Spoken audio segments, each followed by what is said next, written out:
Today we're making a Korean-style sauerkraut called kimchi, and if you like spicy, this one's for you.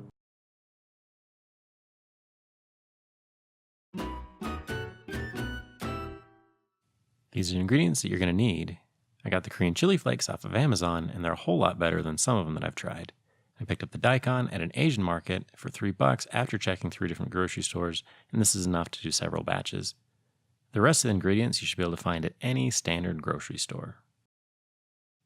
Let's prep everything. Start with the Napa cabbage and peel off the wilted outer leaves and set them aside for later.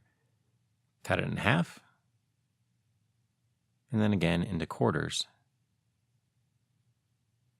You're going to want to remove the tough core as well.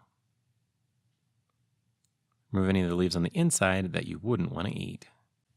Cut each quarter lengthwise into 2 or 3 pieces. And chop the cabbage up into bite-sized pieces. Put the cabbage in a large bowl and wash it well. Now, I once missed a fly in a salad and I've never been able to live it down. But on the plus side, I haven't been asked to wash lettuce since. Next, add the salt to the cabbage and set it aside. This will start pulling the liquid out for the brine while we prep the other ingredients. So here's the daikon after it was peeled. We're going to cut it up into matchstick-sized pieces and then do the same for the carrots. Chop up the green onions. Grate the ginger, and since you're tired of watching me chop things, you gotta mince up some garlic too. Grab a handful of cabbage and give it a good squeeze. Now this will help get more of the liquid out of the cabbage and speed up the process. It's also a good time to look for flies because you're gonna want to be able to make this a second time. You can stop once you get some liquid in the bottom of the bowl. Now you want to toss everything into the bowl. The daikon, the carrots, the green onions, ginger, garlic, and 3/4 cup of the Korean pepper flakes. Now you could use more or less of this chili to taste, but most people seem to like it about this hot. Then add the fish sauce if you like that. Then mix everything together using a spoon. Now make sure you wear gloves if you're going to use your hands, or else your fingers are going to burn like the sun for hours after doing this.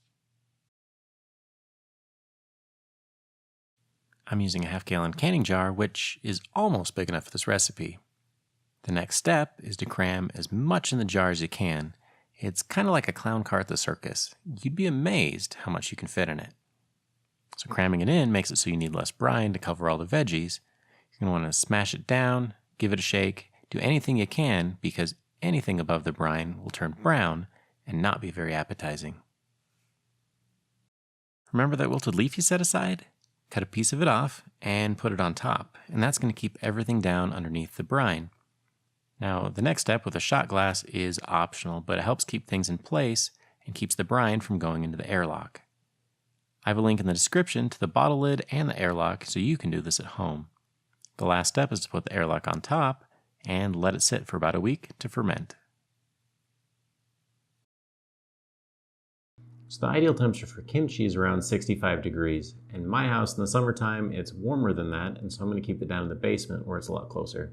Now if you can't get it any lower, or if it's going to be a little bit higher than that, then you should shrink your ferment time a little bit, and it might have a little bit more of a sour flavor because of it too. So if you like this video, go ahead and hit the subscribe button, and if you want to see more videos about grilling and smoking, specifically my Korean beef rib recipe that's coming up, hit subscribe, and there's more videos to come.